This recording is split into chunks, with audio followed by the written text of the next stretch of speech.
साथियों, सामान्य पूजा तो हम सभी की करते हैं, लेकिन एक पूजा होती है मानस पूजा, मन से पूजा। इसमें व्यक्ति को कुछ नहीं करना पड़ता है। एक स्थान पर, किसी भी स्थान पर, आसन पर बैठकर कैसे भी ध्यान से ये पूजा की जाती है। इसको मानस पूजा कहते हैं। यद्यपि भगवान को किसी वस्तु की आवश्यकता नहीं है, वे तो भाव के भूखे हैं। संसार में ऐसे कोई भी दिव्य पदार्थ उपलब्ध नहीं है जिनसे परमेश्वर की पूजा की जा सके। इसलिए पुराणों में मानस पूजा का विशेष महत्व होता है। मानस पूजा में भक्त अपने इष्ट देव को मुक्ता मणियों से मंडित कर, सजाकर स्वर्ण सिंहासन पर विराजमान करता है। स्वर्गलोक की मंदाकिनी गंगा के जल से अपने आराध्य को स्नान कराता है। मनी मन कामधेनु गो के दूध से पंचामृत का निर्माण करता है। वस्त्र आभूषण दिव्य धारण करवाते हैं। पृथ्वी रूपी गंध का अनुलेपन करता है। अपने आराध्य के लिए कुबेर की पुष्प वाटिका से स्वर्ण कमल का चयन करके लाता है। भावना से वायु रूपी धूप, अग्नि रूपी दीपक, अमृत रूपी नैवेद्य भगवान को अर्पण करता है। इसके साथ ही त्रिलोक की संपूर्ण वस्तु सभी सच्चिदानंद परमात्मा के चरणों में भावना से वो अर्पित करता है। ये मानस पूजा का स्वरूप।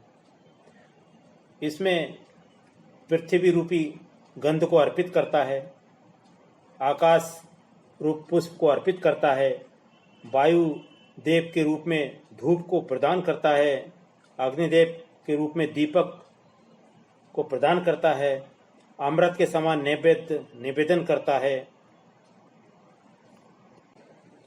मानस पूजा में हमारा जितने समय लगता है उतना भगवान के संपर्क में बीतता है और तब तक संसार से हमारा संबंध टूटा रहता है। अपने आराध्य देव के लिए बढ़िया से बढ़िया रत्न जड़ित आसन, सुगंध के बौछार करते दिव्य फूल की मन हम कल्पना करते हैं और वहाँ से दौड़कर उन्हें जुटाते हैं। इस तरह मन को दौड़ने की और कल्पनाओं की उड़ान भरने की पद्धति की हमें छूट मिल जाती है। इसके दौड़ने के लिए तो बहुत बड़ा विस्तृत क्षेत्र है। इसके दायरे में अनंत ब्रह्मांड हैं।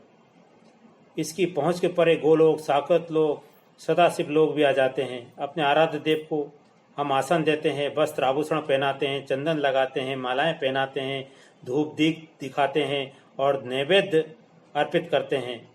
इन्हें जुटाने के लिए हमारे मन को इंद्रलोक से ब्रह्मलोक तक दौड़ना पड़ता है।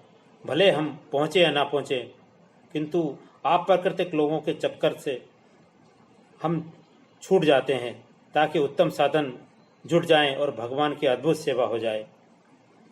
आप इतनी दौड़ धूप से लाई गई वस्तुओं को आराधक जब भगवान के सामने रखता है तब उसे कितना संतोष मिलता होगा। उसका मन तो निहाल हो जाता होगा, मैं कहाँ से भगवान के लिए वस्तु एकत्रित करके लाया हूँ।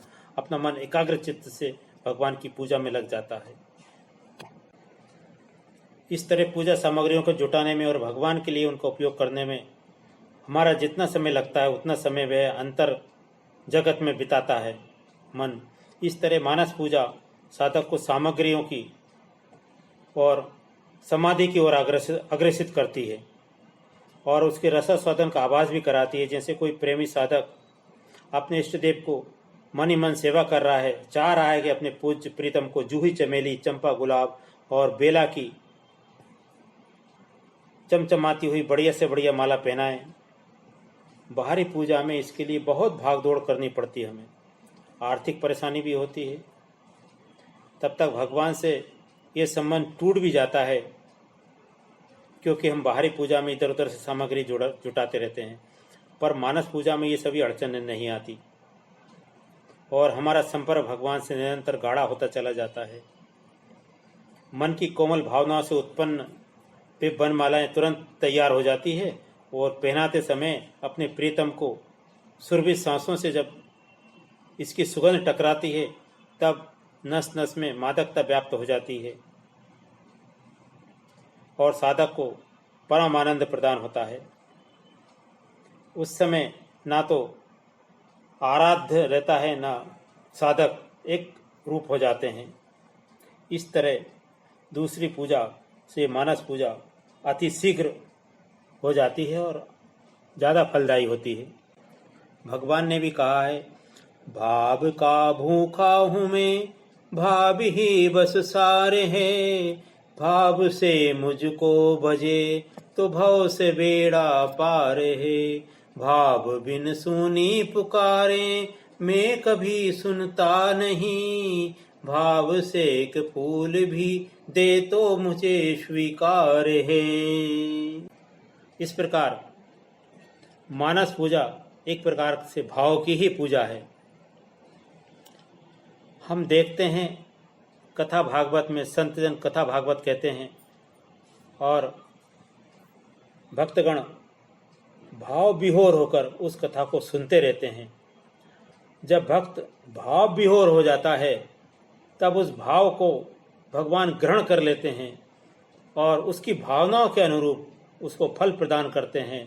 यही है भक्त और भगवान का संबंध, भाव और भावना का फल और मानस पूजा का फल। कथा सुनते समय हम मानस पूजा में तल्लीन रहते हैं